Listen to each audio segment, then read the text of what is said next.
even good. On this Sunday morning, Sam Grew was just one of the guys. Yeah, sure.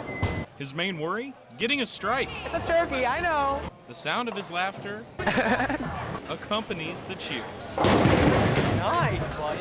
There's no reason not to be positive. Having a negative attitude's not going to take you anywhere. You'd never guess a teen with that outlook has gone through so much. Just average kid, and then all of a sudden I'm Sam Grew, got one leg. But through his struggles, he held on to a big part of his identity. 1, 2, 3, Raiders! I'm an athlete and I have the motivation. I just want to prove to everyone that anyone can do anything they want to.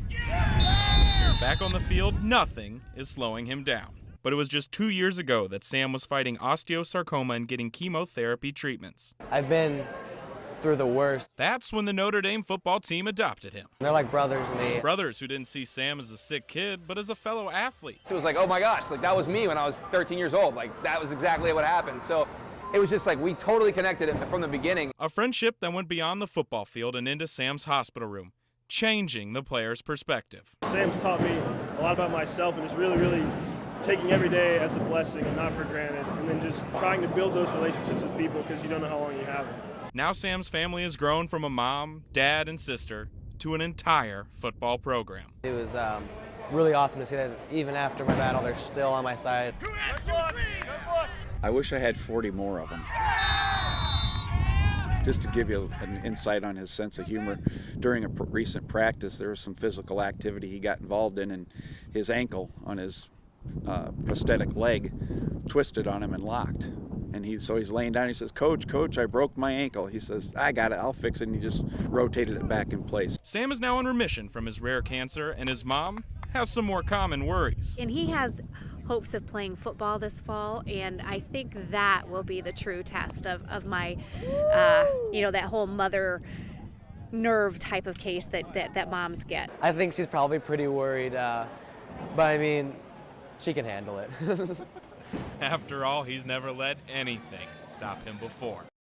Here's my current favorite item right now. As of now, the 50-inch Bart Simpson doll. There are fans. My actual art in the comics. I had published my picture. And then there are super fans. Pancake syrup from Australia. I got off eBay. Travis Bart McNall of LaGrange County might just be the biggest Simpsons fan in the world. At least that is the hope. The room is pretty much yellow now, so. Over the past 25 years, Travis has been slowly building what he believes is the largest collection of Simpsons memorabilia anywhere. These two here I actually went to London to get. These two pieces here. There's more pieces I got from London, but here's two of them here. According to the Guinness Book of World Records, the current record is 2,580. A couple of years ago, Travis did an unofficial inventory of his collection and realized he had a real shot at breaking that record. I did this back in 2010, and I counted and I counted and I counted. I got a lot more than that. I figured, well, I'll try it. But to have his record recognized by Guinness, Travis had to meet certain standards. McNall, along with two witnesses, had to go through and count each individual item while photographing and documenting every single one. How long did it take to count this stuff? About 3 months. But then we did 2 hours a day. The rules did say 2 to 4 hours a day and a few days a week. That's what we did. We documented 3,444 last Wednesday. You heard that right. 3,444 different items. A collection that could be worth thousands of dollars. I estimated I thought I'd spent around 10 on it. But Mr. John Kazir looked at my collection. He thinks it might be worth 30. 30,000? Yeah. So I don't know yet for sure, set in stone. I wouldn't mind having somebody to officially look at it and go from there. Travis is in the process now of sending in his official documentation and will then wait to hear if his collection is in fact the biggest in the world. But don't expect him to stop and wait in the meantime. I'm going to keep it going, maybe not as obsessively now, because now I'm trying to get up to ante for the record. Even if Travis doesn't break the record, he still has enjoyed the ride. If I don't get it, for some reason, someone beat me or whatever, at least I tried. Heck, I found over 200 items I didn't know I had. A collection that would make Homer and Bart very proud. Tonight we are united for one common goal, and that is to bring our communities together with a state championship. Tuesday night, two schools that are typically rivals came together to celebrate their incredible postseason runs. But both communities have been through much more than just a grueling football season. These schools have been there for each other. Over the past 14 months, both schools have experienced tragedy. For LaPorte, it was the death of junior linebacker Jake West in September of 2013. West collapsed on the practice field and later passed away due to an enlarged heart.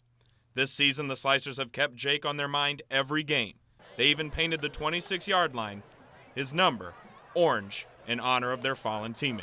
We play for Jake every game, every practice. We go out for him because he was one of our brothers. He should be with us now, experience this moment with us. Unfortunately, he's not, so we're just thankful for him, and we know we have a 12th man up there. For New Prairie, it was the loss of New Carlisle firefighter Jamie Middlebrook, who died while fighting a large blaze this past August. Middlebrook's passing had an effect on the entire Cougar football team. They even placed a sticker for him on their helmet. I think it's something that's carried on throughout the entire year. It showed that we're concerned more than just football. New Prairie senior running back Tyler Weller is a junior firefighter who was on the scene the night Middlebrook died. Weller now dedicates each touchdown to him with a point to the sky. I just let him know I'm doing it for him. The score was for him. So when the two schools came together, each team sat under a different sign.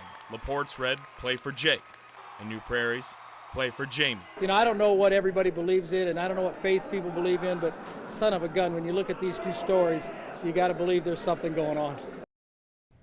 To me, it just came natural, and I don't really get to have many nerves. Which is a great thing for Satchel Pierce, because this weekend, the 11-year-old kid from Edwardsburg heads down to Augusta to play one of the most storied golf courses in the entire world. Probably one of the greatest experiences of my life, because if you're a golfer, you're pretty much, everybody wants to go to Augusta. Satchel will be partaking in the National Drive, Chip, and Putt competition, played in the same place as the Masters. 50,000 young golfers from around the country enter the competition, and through 3 qualifying rounds, that number is cut down to 10. It's pretty exciting because, like, to be able to represent a whole region, it's just insane that you can actually say that I did compete in the drive, chip, putt for the central region of the U.S. Satchel picked up a golf club 4 years ago and has been unstoppable since. Last year, he was the Indiana Golf Prep Tour Player of the Year, winning 7 of his 8 events and getting second in the one he lost. Now he has got the chance to show the whole world what he can do on the big stage, but win or lose, he's just excited to be a part of it. Mainly it's going, and if I win, I win. If I lose, I lose, but I would really like to win. I mean, you can't be much more relaxed than that.